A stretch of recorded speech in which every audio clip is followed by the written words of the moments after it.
ఖమ్మం నియోజకవర్గం గూడుపల్లి మండల పరిధిలోని హంద్రినివా కాలువ వద్ద MLC Srikanth, APSRTC vice chairman Muniratnam media సమావేశం నిర్వహించారు. రాయలసీమకు అన్యాయం జరుగుతోందని వైసీపీ అధినేత నాయకులు ఆరోపించడం దయ్యాలు వేదాలు వల్లిస్తున్నట్టుందని ఎద్దేవా చేశారు. అలాగే నేడు పోతిరెడ్డిపాడు రిజర్వాయర్ వద్ద వైసీపీ అధినేత రాయలసీమకు అన్యాయం జరుగుతోందంటూ నిరసన వ్యక్తం చేస్తామనడాన్ని తప్పుపట్టారు. 2019 నుండి 24 మధ్య 5 ఏళ్ల పాటు పాలన సాగించిన జగన్మోహన్ రెడ్డి రాయలసీమలో నీటి ప్రాజెక్టులకు కేవలం 2,000 కోట్ల రూపాయలు మాత్రమే ఖర్చు పెట్టారని, అది 2014 నుండి 19 మధ్య కాలంలో బాబు ముఖ్యమంత్రిగా 12,000 కోట్ల రూపాయలను రాయలసీమ నీటి ప్రాజెక్టులకు ఖర్చు చేసినట్టు తెలిపారు.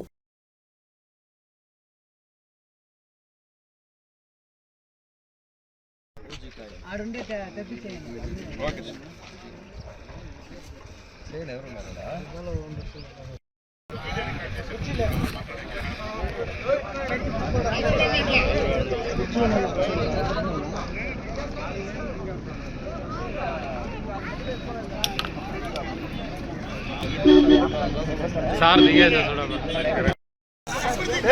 శివనా నాగినా రాగినా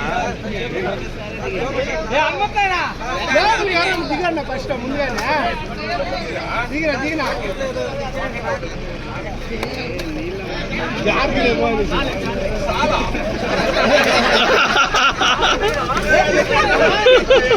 అది ముందర దిగండి మొబైల్ ఉంటే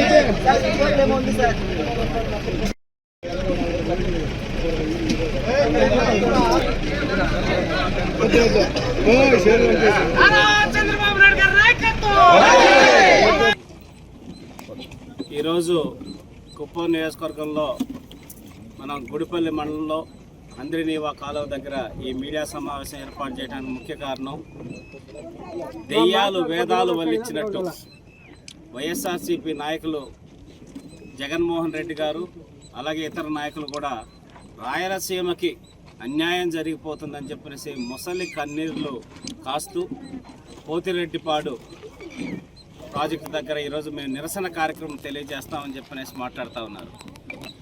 అసలు నిస్సిగ్గుగా మనస్సాక్షి అనేది లేకుండా జగన్మోహన్ రెడ్డి గారు వాళ్ళ పార్టీ నాయకులు ప్రవర్తించేది చూస్తుంటే అసలు ఆశ్చర్యపోవాలా లేకపోతే ఏమనాలో అర్థం కానటువంటి పరిస్థితులు ఉంది. నువ్వు 5 సంవత్సరాలు ముఖ్యమంత్రిగా ఉన్నావు, రాయలసీమకి ప్రాతినిధ్యం వహించావు. రాయలసీమలో నీకు ఎంతో మెజారిటీ అనేది ప్రజలు ఇచ్చారు. ఇస్తే 5 సంవత్సరాల్లో నువ్వు ఖర్చు పెట్టింది రాయలసీమ ప్రాజెక్టుల మీద 2,000 పైచీలు కోట్లు. అదే చంద్రబాబు నాయుడు గారు 2014 నుంచి 19 మధ్య ముఖ్యమంత్రిగా ఉన్నప్పుడు 12,000 కోట్ల రూపాయలు ఆనాడు రాయలసీమలో నీటి కోసం హంద్రినివా కావచ్చు, గాలేరు నగరి కావచ్చు, పోతిరెడ్డిపాడు కావచ్చు, ఇట్లా ఎన్నో ప్రాజెక్టులకి 12,000 కోట్ల రూపాయలు ఖర్చు పెట్టారు. మళ్ళీ ఇప్పుడు 2024 పత్రికా విలేకరులందరికీ స్వాగతం, సుస్వాగతం. ఈరోజు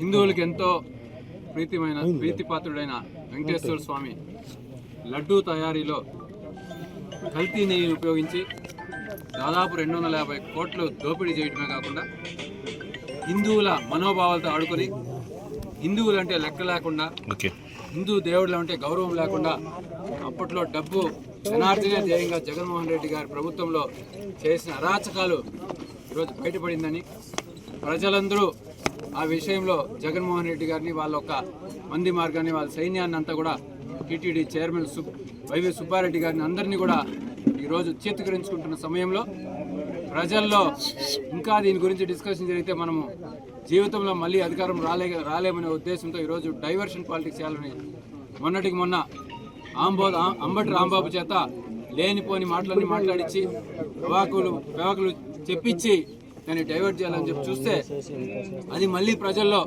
వాళ్ళకే తిరిగి వ్యతిరేకంగా ఇంత దారుణంగా ఒక ప్రజానాయకుడు ప్రజాప్రతినిధి ఇంత దారుణంగా మాట్లాడతారని చెప్పి కూడా ప్రజలందరూ చేతులు సమయంలో ఆయన్ని ఇప్పుడు మళ్ళీ దాన్ని డైవర్ట్ చేయాలని చెప్పి ఇప్పుడు కొత్తగా రాయలసీమలో నీటి లభ్యత సరిగ్గా లేదు, రాయలసీమ అంతా ఎడారి అయిపోతా ఉంది చంద్రబాబు నాయుడు గారి హయాంలో అని చెప్పి మళ్ళీ ఇంకొక డైవర్షన్ పాలిటిక్స్ చేయాలని చెప్పి ఈరోజు జగన్మోహన్ రెడ్డి గారితో ఎంత దారుణంగా ప్రయత్నం చేస్తున్నారంటే ఒకే ఒక ఉదాహరణ. ఈరోజు కుప్పం నియోజకవర్గం రాష్ట్రంలోని అట్టడుగున నియోజకవర్గం, 175వ నియోజకవర్గం.